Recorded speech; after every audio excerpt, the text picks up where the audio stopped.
என்ன என் ஆனந்தம், என்ன என் ஆனந்தம் சொல்லக்கூடாதே.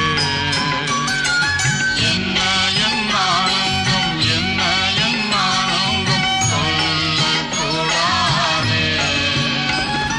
மன்னன் கிறிஸ்து என் பாவத்தை எல்லாம் மன்னித்து விட்டாரே.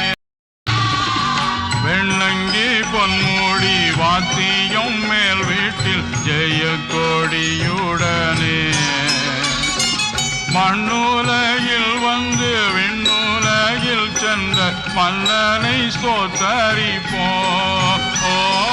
மண்ணுலகில் வந்து விண்ணுலகில் சென்ற மன்னனை ஸ்தோத்தரிப்போம்.